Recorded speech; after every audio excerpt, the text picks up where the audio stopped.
तो क्वेश्चन करते हैं। एक पार्टिकल है, सिंपल हार्मोनिक मोशन कर रहा है, एम्पलीट्यूड इसका ए है। अच्छा, क्या बोलता है? इट्स स्पीड इज ट्रिपल्ड, 3 गुना कर दिया, at the instant that it is at a distance 2/3a from equilibrium position. तो ऐसे करते हैं, एक डायग्राम बना लेते हैं, है ना, वो विजुलाइज करने में इजी हो जाएगा। अच्छा, ये सपोज इक्विलिब्रियम पोजिशन है, x इज इक्वल टू 0, और पार्टिकल का एम्पलीट्यूड जो है वो ये है ना, a।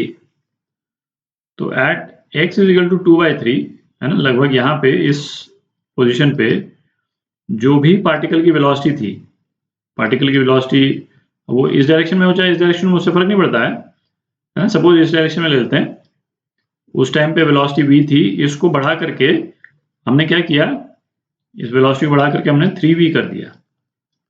ठीक है, तो ऑब्वियस है कि एम्पलीट्यूड जो है वो बढ़ जाएगा इस डायरेक्शन में। तो वो एम्पलीट्यूड पूछा है। अच्छा, ये पार्टिकल की वेलोसिटी अपन ने इस डायरेक्शन में ले ली। अपन यदि पार्टिकल की वेलोसिटी यदि इस डायरेक्शन में भी ले लें तो उससे बहुत ज़्यादा फर्क पड़ता नहीं है ना, इनवर्ट फर्क पड़ता ही नहीं है। जैसे ये वेलोसिटी v ले ली, है ना, इस डायरेक्शन में वेलोसिटी तो दोनों डायरेक्शन में सेम ही रहेगी, और इसको बढ़ा करके v की जगह यदि हम 3v कर दें, यहाँ पे 3v कर दें, तो बात एक ही है ना, एम्पलीट्यूड यहाँ पे इस डायरेक्शन में बढ़ जाएगा। तो नेट रिजल्ट ये है, किसी भी डायरेक्शन में हम वेलोसिटी को बढ़ाएंगे तो एम्पलीट्यूड जो है वो बढ़ जाएगा पार्टिकल का। ठीक है, तो वो एम्पलीट्यूड पूछा है, तो अपन अभी यही लेते हैं उसको कि ये जो रेड वाला जो है कि v से 3v किया है इस वाले डायरेक्शन में, विजुलाइज करने के पॉइंट ऑफ व्यू से। रिजल्ट हालांकि दोनों केसेस में सेम ही रहेगा। तो सपोज पार्टिकल की जो SHM इक्वेशन है, एक जनरल इक्वेशन जो है ये ले लेते हैं, ये sin ओमेगा t। तो वेलोसिटी x और ओमेगा का जो रिलेशन है वो अपन ने क्या निकाला था, जैसे वेलोसिटी क्या हो जाएगी इस केस में, a omega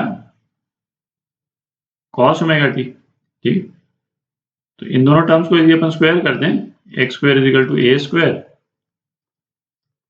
sine square omega T, और इसको अपन लिख सकते हैं A square 1 minus cos square omega T, और इसको हम लिख दें V square is equal to A square omega square cos square omega T.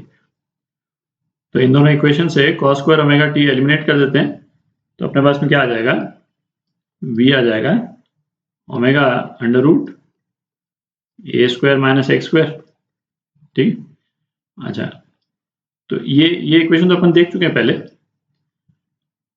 तो अब ऐसा करते हैं, x इज इक्वल टू 2/3 पे जो वेलोसिटी है उसकी वैल्यू निकाल लेते हैं, क्योंकि इस वेलोसिटी को फिर हमको 3 टाइम्स करना पड़ेगा नए एम्पलीट्यूड के लिए।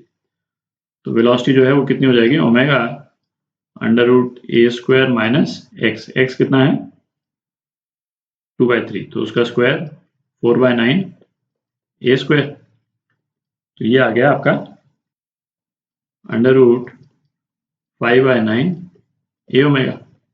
ठीक है, तो ये v की वैल्यू आ गई। अच्छा, नई वेलोसिटी और नए एम्पलीट्यूड को v नॉट और a नॉट बोल देते हैं अपन। ठीक, तो v नॉट कितना हो जाएगा, v नॉट है 3 टाइम्स v, तो ये हो गया अंडर रूट 5 ए ओमेगा। ठीक है, तो अब क्या, सेम x की वैल्यू पे, सेम x की वैल्यू पे, x की वैल्यू तो यही रही 2/3a, वेलोसिटी हमने बढ़ा दी, है ना, इतनी वेलोसिटी कर दी। तो अब ये सेम रिलेशन इसी को यूज करेंगे, ये जो रिलेशन अपन ने निकाला है ना, इसी को यूज करेंगे नए एम्पलीट्यूड निकालने के लिए। तो क्या रिलेशन यूज करेंगे, वी नॉट स्क्वायर, नई वेलोसिटी यूज करेंगे, ओमेगा, ओमेगा तो सेम ही रहेगा।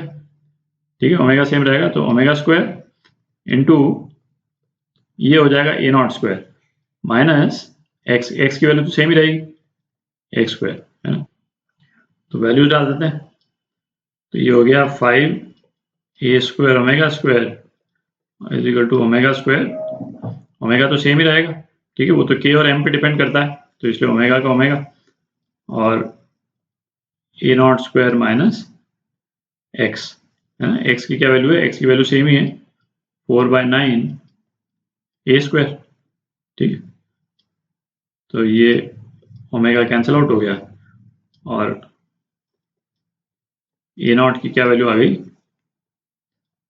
7/3a। ठीक, तो ये आपका आंसर डी पार्ट।